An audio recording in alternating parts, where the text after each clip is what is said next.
Hi, so today I'm going to be showing you how to use a stick and stitch transfer.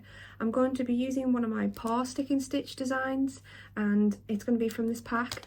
So basically you just need to pick the one you want out of the pack you have. You can also use the stick and stitch transfer paper by drawing onto it. If you haven't got like pre-printed ones or anything like that, you can make your own design and use that. But basically pick the design you want, have your fabric and hoop ready, and I'm going to be showing you how to create this one today.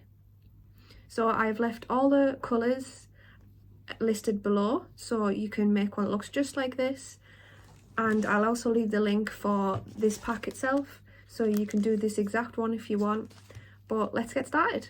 So you're just going to start by peeling the back off like a sticker, and then you'll notice that that side is going to be sticky and then the other side isn't. So you're just going to place it into the center of your hoop or wherever you want it. Like if you're using clothes or anything, place it where you want it, and you're just going to gently smooth it out. Make sure there's no bubbles or anything, and then you should notice it shouldn't come up, and then you're just going to embroider it.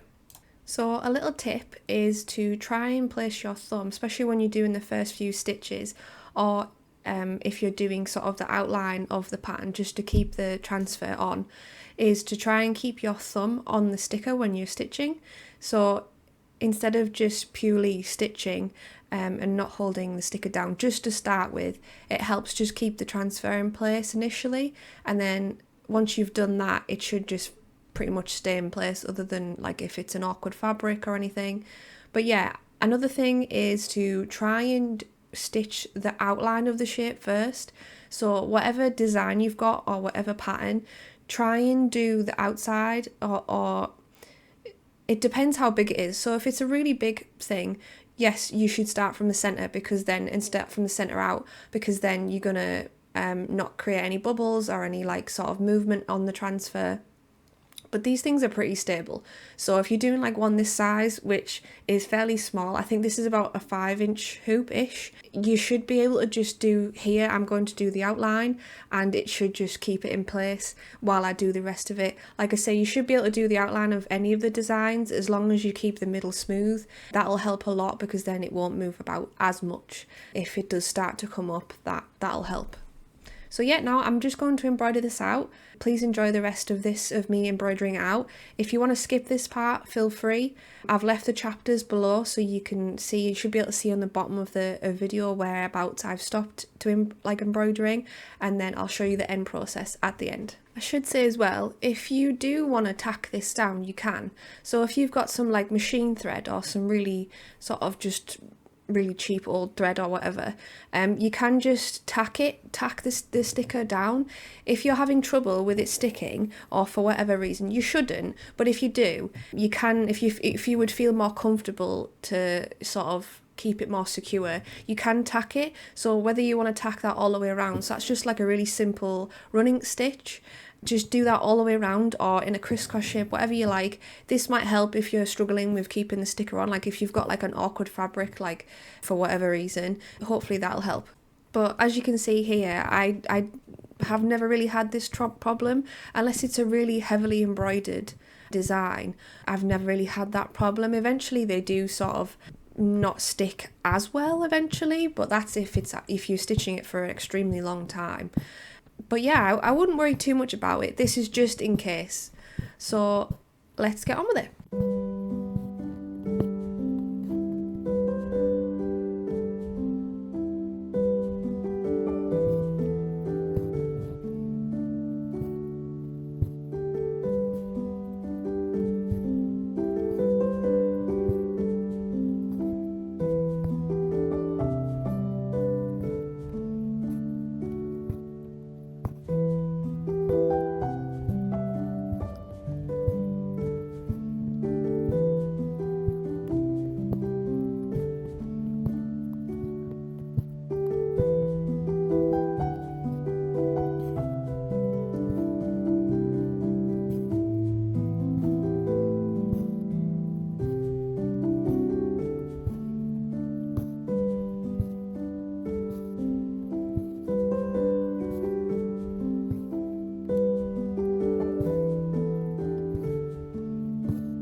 to do is you're just going to take it out of the hoop and set that aside. And I've just got some warm water, like really warm water. Not too hot. You don't want it super hot because if your certain thread dies, might run. But if you just get some hot water, like you can still put your hand in it, and then you're just going to dunk it in there. And if you let it stay in there, you'll see, let me show you. You'll see that you'll see the sticky sort of dissolve by itself. So as you can see, it's just sort of lifting off. So I usually just leave it in there for like 30 seconds to a minute, depending on how big the embroidery is. And then all I'm going to do is just give it like a little bit of a rub just over the embroidery, and the rest of it should just come off. You might need to pay particular attention to like smaller pieces of embroidery, just to make sure you get all in between all the little stitches and all the little nooks and crannies. And just be patient, this can take a little bit of time, a few minutes.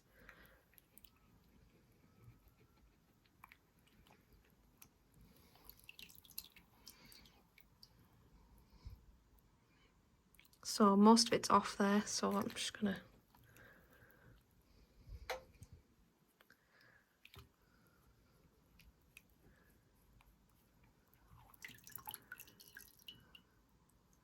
and if you do any sort of white or lighter colours, just make sure all the black of the stick and stitch transfers come off from underneath as well. Just because sometimes it can make it look slightly grey or duller. So give those an extra rub. Okay, so that's all off now. I'll just get rid of all this stuff on the other side. And then all I'm going to do is give it a little bit of a squeeze, not too much, and then just lay it. I'm just going to lay it down on a flat surface, just like a little towel or a little, I've just got a little flannel here, or a tea towel or whatever, just something clean and dry, and just lay it flat, and then I'll let that dry overnight generally, but if you want it to be quicker you could use a hairdryer. But yeah, I'm just going to let that dry now. And yeah, that's it. So I've just backed it, I've just gathered it at the back. I do have another video for that, so please go check it out if you want to finish your hoop up. But yeah, that's it. So I hope you've enjoyed this video, and I will see you next time. Bye.